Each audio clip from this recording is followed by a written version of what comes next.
Hey,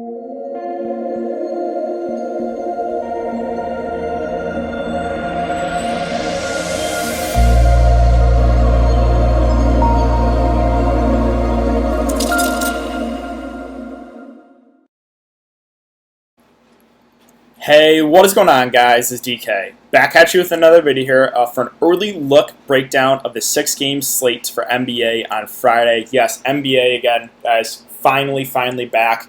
If you're interested in an early look at Thursday's 2-game slate, I did just upload a video for that. But yeah, if you guys are new to the channel, my name's DK. I make daily videos breaking down NBA, NFL, PGA, and esports daily fantasy sports slates. Esports including Call of Duty, League of Legends, and CSGO. Also, again, I just want to say thank you guys for all support. We are now at 3.52 thousand subscribers. If you guys enjoy all this free content, if you could leave a like button on this video, subscribe to the channel if you haven't already, and hit the notification bell. Those things do really help me out to continue to grow my YouTube channel. If you're listening to this on Apple Podcasts, it's just the DK DFS show. The link is in the description below.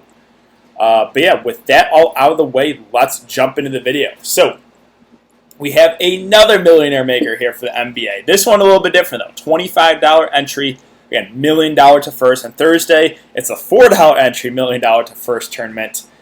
Alright, before we get into players and their prices, what we can do is we can look at the Vegas odds for these games. And luckily, I think we have all of them out here. Wait, 1, 2, 3, 4, 5, 6.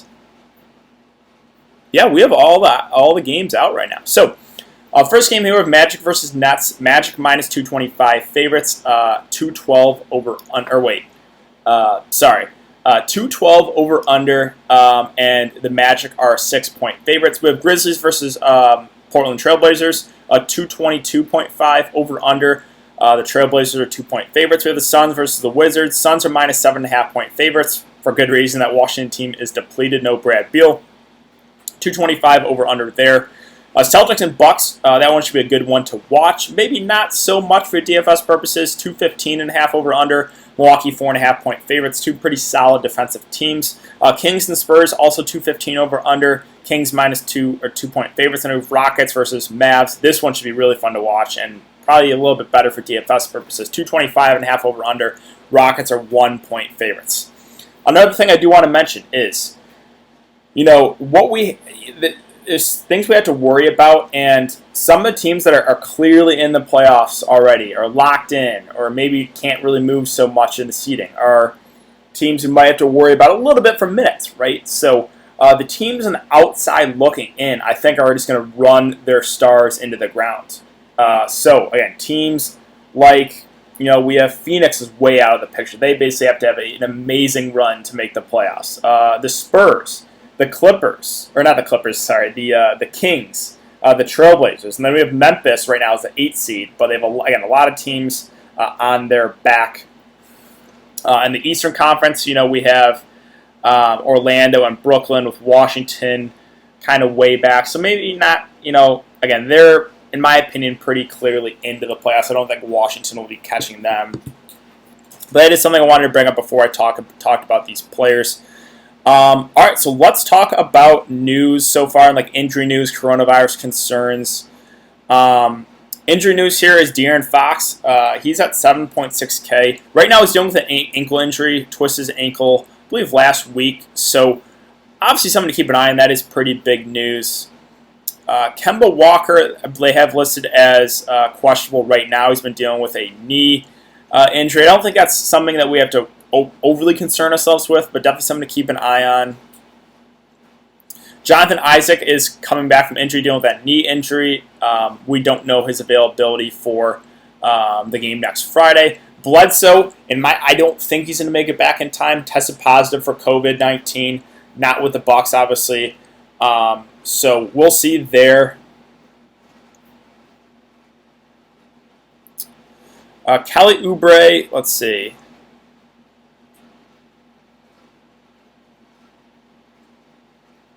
I'm just reading this. So, that's kind of a question mark, right? Dealing with that knee injury. So, another pretty big piece of news there. Aaron Baines, I know, tested positive for COVID. So, his probably won't be available next week. I think Harrison Barnes is also, let's see, so he was dealing with an illness. Looks like he might be in the bubble already. So again, this is all news that I'll go over in, this is just an early look, but I'll go over all this news once, I'll probably have a video up for a later look, like a day before the actual slate itself. Then again, I will live stream as well, going over everything, answering all your guys' questions. But let's start with center here. And at the top, we have Kristaps Porzingis, 8.6K. This game should be played at a really, really fast pace. We know Houston doesn't play a whole lot of defense. They basically play with no big, too. Like, Porzingis is probably matched up against, like, Robert Covington or P.J. Tucker. Obviously, he's going to have the height advantage there. He was playing big minutes going into the break, right? 45, 38 minutes. So I like Kristaps. The concern is some of those games were when Luka was out. But like I said, Kristaps is a guy that does have that type of upside. I think the minutes look really good too. Right? The minutes are always concerned with him kind of early on in the season. But they've been unleashing him for pretty big minutes. So Kristaps at 8.6, I do have interest in. Now, Vucevic coming in at 8.5K. I think it makes for a pretty good price point. Now, he's going to be matched up against a thin front court there for Brooklyn. No DeAndre Jordan, which is great. Jared Allen, a good shot blocker, not the best defender. Behind Jared Allen, they don't have a whole lot, right? So Vucevic is a guy that I think looks really good at 8.5K. Really good matchup. I think he goes maybe a little bit forgotten about on this slate, but I do have a good amount of interest there in Vooch at his price. Whiteside at 8.1. My concern is Yusuf Nurkic is back. Zach Collins is back. So what are the minutes going to be like for Whiteside? Normally he was the guy that would play 35, even 40 minutes if he stayed out of foul trouble. Now we have Nurkic back. Now we have Zach Collins back. Now sure, no Trevor Ariza. That is more minutes go around, but you assume probably maybe Melo picks up a few extra minutes. Now I did see they're actually running Whiteside and Nurkic together at times for lineups. So would they run out that lineup? Would they use Whiteside at the 5, Nurkic at the 4? I don't know. So right now, it's probably going to be a pass to me at that price point. It just, the availability of Nurkic and the availability of Zach Collins worries me with Whiteside's minutes. DeAndre Ayton coming in at 7.9K. I think that looks really good. He's also power forward eligible, which is a plus. Again, you can play 3 centers if you want to, really, because DeAndre Ayton is the center. No Aaron Baines. I mean, Ayton was already playing big minutes. The Suns basically have to win all their games. This is a really good matchup here against Washington. This game in general, I think, looks really good. So I have a good amount of interest in Ayton here at 7.9K. Again, I like that he's power forward eligible too. Jonas Valanciunas coming in at 7.8K. The concern with him this whole season has just been the minutes. Very, very up and down. Some games will play 20 minutes. Some games will play 30 plus. Right? If you just look back at his minutes. The good thing I want to say here is they're playing against a big Portland team. Right? If they're going to run Whiteside and Nurkic together, then Jonas Valanciunas is going to have to play, I'd assume, pretty good minutes unless he gets in foul trouble. Now, sure, right? We do have Brandon Clark back, so that's another big in the rotation. Triple J's there too. But he's someone who seems to always be in foul trouble. So I have interest in JV, but more of a GPP play because of, again, the question mark in minutes. You just never really know. But if he gets those minutes, we know Jonas Valanciunas is a very, very productive guy. Now this Washington team is completely depleted. Rui coming in at 7.4K, I'll pass, right? I know he's going to be asked to do a lot more with no Brad Beal, but I like the value a little bit better than some other guys from Washington, a guy like Shabazz Napier, maybe Troy Brown Jr., or Thomas Bryant, Mo Wagner, right? I just like the prices better on those guys compared to a guy like Rui. So, not saying Rui's out of play, but I like the value a little bit more on some of those other guys. Nurkic coming in at 5.9K. This is the big question mark. We haven't seen him yet all year. I'd assume they're probably going to not run him out there 35 minutes, but you never know. And what's the production going to be like? How is he going to work if they're going to play him and Whiteside together? or if Whiteside's going to start Nurkic just come off the bench, then that's obviously a big worry to me. So this is kind of a question mark right now. I want to see what their starting lineup's going to be like. But if I had to pick one of those Trailblazers centers, I would probably rather take a shot on Nurkic, who is a lot cheaper there at 5.9K. Now, Jarrett Allen at 5.8, I think looks really good. The concern with him always this whole season was the minutes up and down. They just rode the hot hand with him, DeAndre Jordan. Well, we have no DeAndre Jordan. And we basically have no other center on this Brooklyn Nets roster. So, and we know Orlando runs big, right? They have Vucevic out there. Mo Bamba when Vucevic is not out there. So, I think Jarrett Allen's going to have to play big minutes unless he gets in terrible foul trouble. He's a guy that when he gets run, normally pretty productive. Now, sure, the matchup's not the best against Vucevic, but the minutes have to be there. Brooklyn is just so depleted.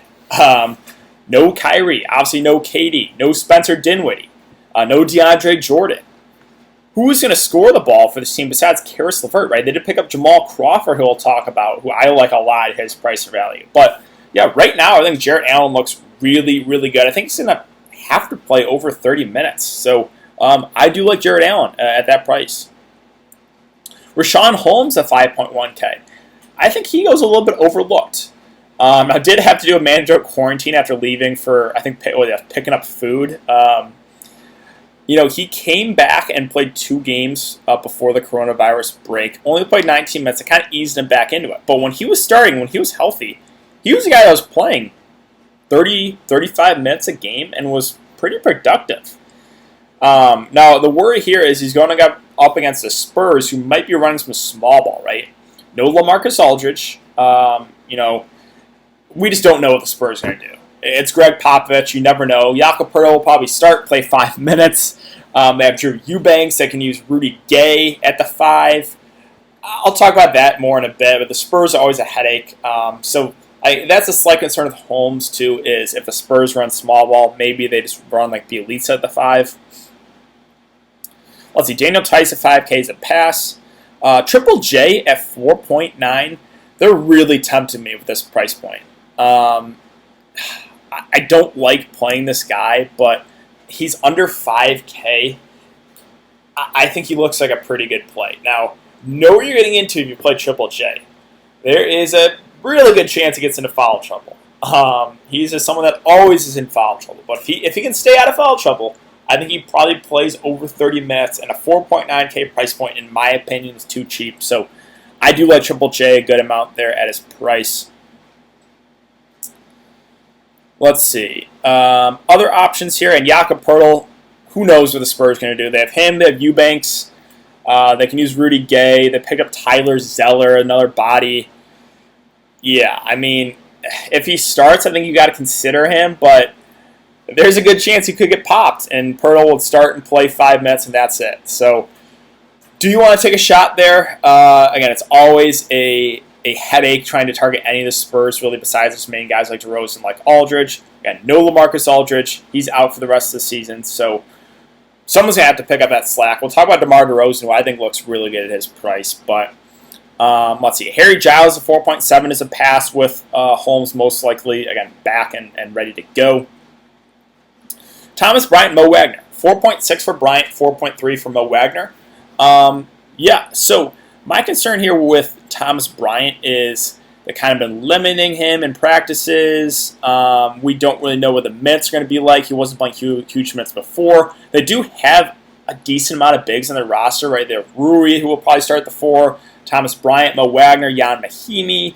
So, that's a worry, is what are the minutes going to be like? But I think one of these two guys, whether it be Bryant or whether it be Mo Wagner, one of those two is going to have a pretty big game, right? We know Phoenix runs big. They have Ayton out there who'll play big minutes. So I think if you can guess right on either Thomas Bryant or Mo Wagner, you're probably going to have a good day. So I have interest in those guys, but it's a little bit risky because we don't really know what the minutes are going to be like. They do also have Jan Mahimi on the roster. If they run a 3-headed monster at the center, then that could be a mess. So we got to keep an eye on Jan Mahimi's status.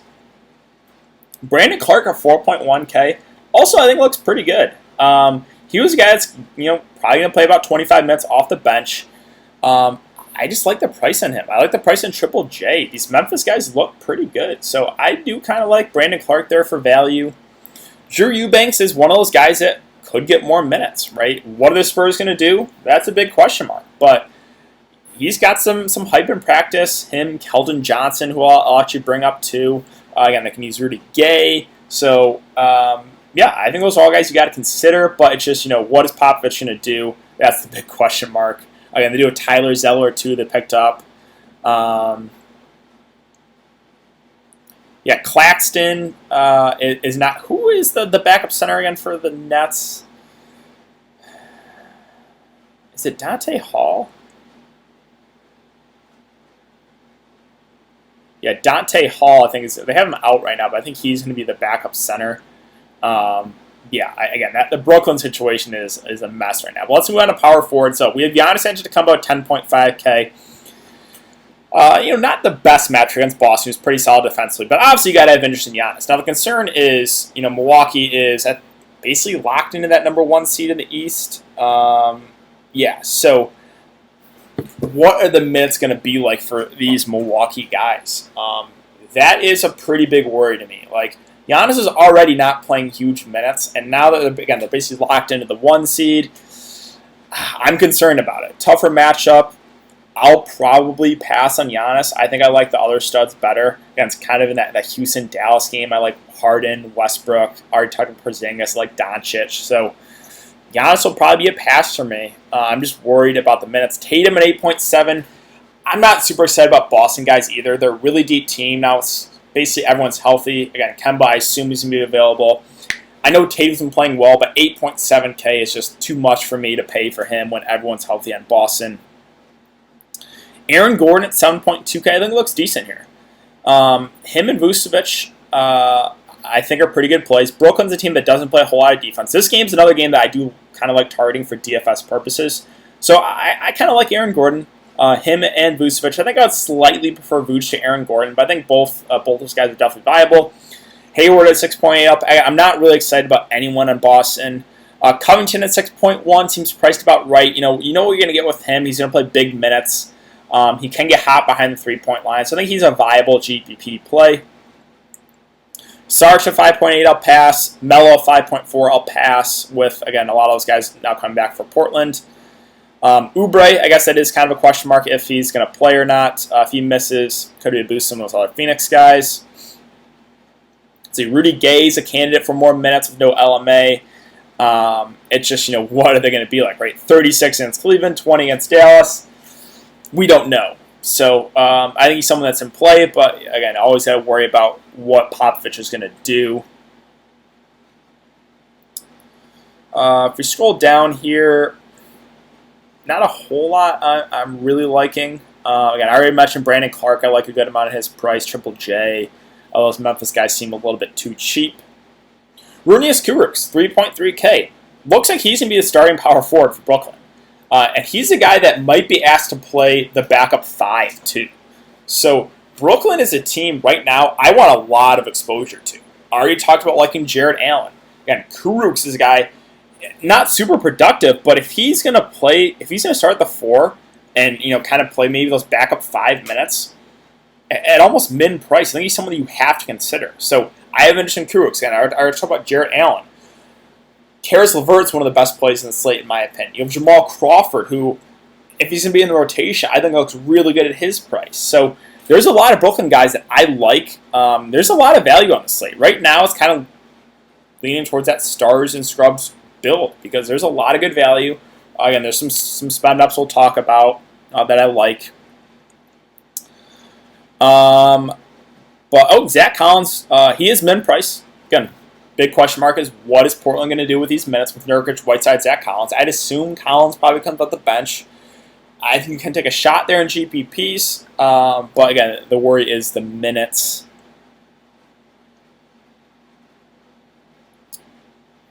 All right, let's now move on to small forward. So Luka coming in at 10.5K. I kind of like that he is small forward eligible too, so you could play another point guard. he was a guy that was playing big minutes going in the break, 36, 36, and 40. This is an up-tempo game here against Houston, which is good. So I like Kristaps. I like Luka. I think both those guys' spend-ups look really, really good. Luka's a guy that we know what Luka's going to do. He's going to play big minutes. He's going to fill up the stat sheet. He always has triple-double upside. It's a really good matchup. So I do like both those stars there for Dallas. Karis LeVert, he is going to be really chalky. Like, one of the chalkiest, if not the chalkiest play on the slate, in my opinion. The Nets are so depleted that, again, who is going to score the ball for this team? Right. Obviously, no Durant, no Kyrie, no Dinwiddie, no DeAndre Jordan. He was already playing big minutes. He's going to have to do even more. So, got to like LeVert there at 7.8K. One of my favorite plays. I also really like DeRozan. No LaMarcus Aldridge. Who's going to step up for the Spurs team? I mean, he was already playing big minutes. He's going to have to do more. I think, DeJounte Murray becomes a little bit more interesting, who we'll talk about in a bit. But really like DeRozan there. Really like LeVert. I think those are two of the better plays on this slate. And the Milwaukee guys are past for me. I'm just worried about the minutes. Same with Boston. The Milwaukee-Boston game is kind of a stay away. I'm just crossing it off right now. Isaac, we don't know his status, but even so, I don't know if I want to go there. 5.8. Let's see. Joe Harris at 5.4. Okay, not a guy I really like playing, but someone's going to have to step up for this Brooklyn team besides LeVert. So I think you can consider him. Again, Melo, pass. Buddy Hield coming in at 5.2K. Got to keep an eye on the status here of De'Aaron Fox. If Fox misses, and again, they were kind of using Hield off the bench for a while, we'll see what Sacramento does with their starting lineup. But if Fox misses, again, we have no Marvin Bagley, too. I do want to mention that. Bagley is out as well. So if Fox is out, too, that would be two main pieces of the offense not there. Buddy Hield would be interesting at his price. Same with Bogdan. Again, he was starting. Him and Hield are kind of going back and forth with starting off the bench. Kind of dependent right now on Fox News, right, with those two plays. Troy Brown Jr., not a guy I'm super excited about, but who's going to score the ball for Washington? I think he's going to start at the 3. So I have interest in Troy Brown. I probably prefer Shabazz Napier for $1,000 more, but Troy Brown Jr. is most likely going to have to play decent minutes, so I kind of like him as a value play. Let's see. Anyone else down here I want to talk about?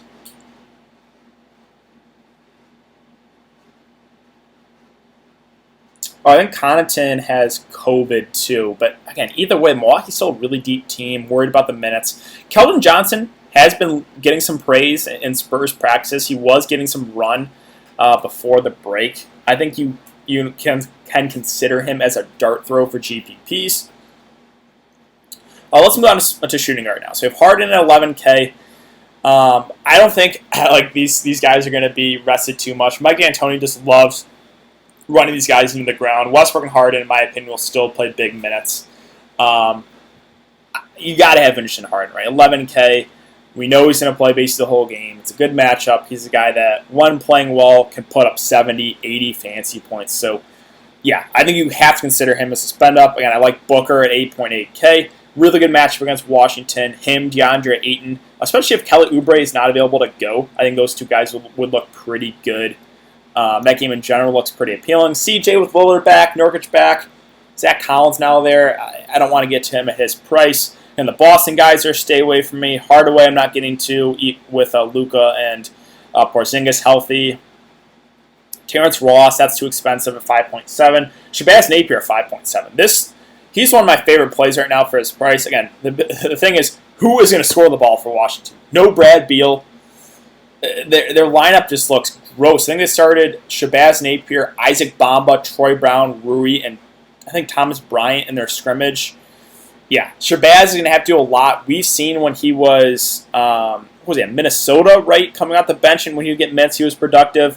The previous two games before the coronavirus, 40 and 38 minutes, 51 and 38 fantasy points. So I do really like Shabazz Napier. The slight concern is They do have other point guards. Right? Ish Smith can get run, and if Ish Smith is playing really well, that could limit Shabazz Napier's minutes. So you got to keep that in the back of your mind.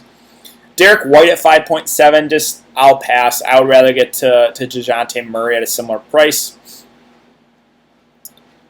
Let's see. Again, the Milwaukee guys, that game in general is just, I don't want to get to anyone right now. Bogdan, again, kind of dependent there on De'Aaron Fox news. Anyone else down here? Let's see. Eric Gordon is at 3.7. Again, he basically has to hit the threes. Not a guy I really like playing. Jamal Crawford, 3.4K. So they have listed as out. He did not scrimmage in his first game. Yeah, like I said, someone is going to have to help Karis LeVert on offense. Who's it going to be? Jamal Crawford. We know Jamal Crawford's a guy that can put the ball in the bucket. They're very, very thin teams. So many guys are out. I'd assume he's going to be in the rotation. I don't think he'll start, but I would say he comes off the bench and probably plays decent minutes here for this Brooklyn team. So I really like Jamal Crawford. I think if he's going to be in the rotation, and I assume he will be, I don't think they would pick him up if they're not going to play him.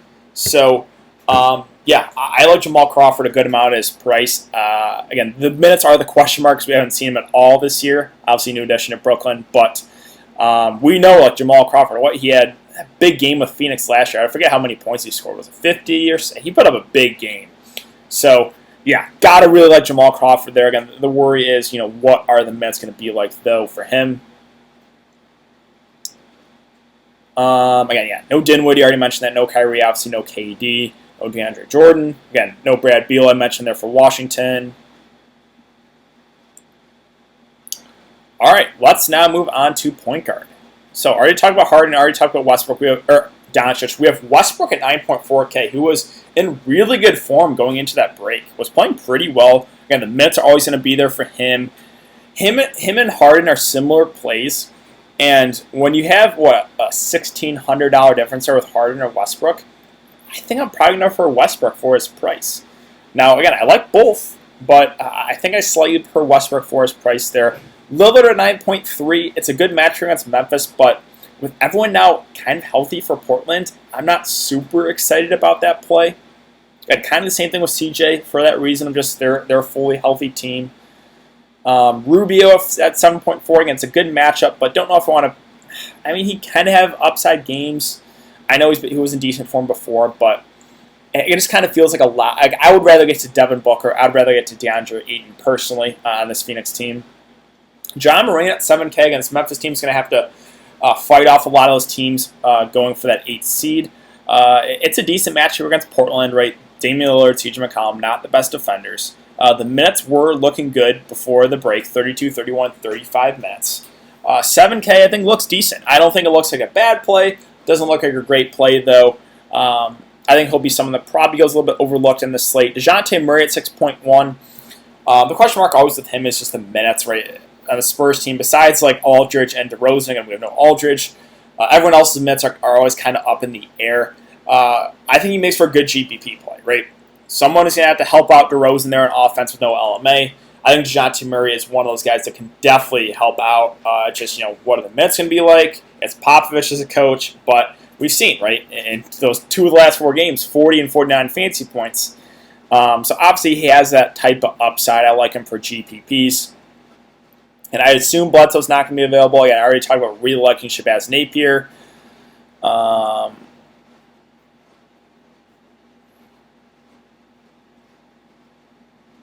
Ish Smith at 4K, probably going to come off the bench, but he's a guy that can light it up. And, who's going to score the ball for this Washington team? I think Ish Smith makes for an interesting pivot off of Shabazz, who I think will be pretty popular for this slate.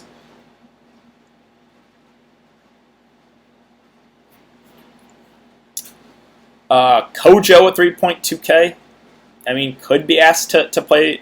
Could be asked to start even if De'Aaron Fox is out, but not a super high usage guy. I'd probably just rather get to Bogdan or Buddy Hield.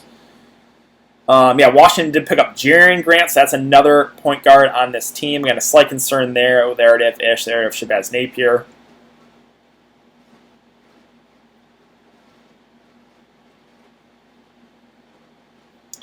All right, I think that's really it. I don't think I want to.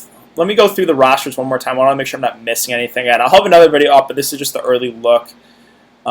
Brooklyn. Who's Brooklyn going to start? It was a Chris Chiozza. Might be. Yeah, starting point guard.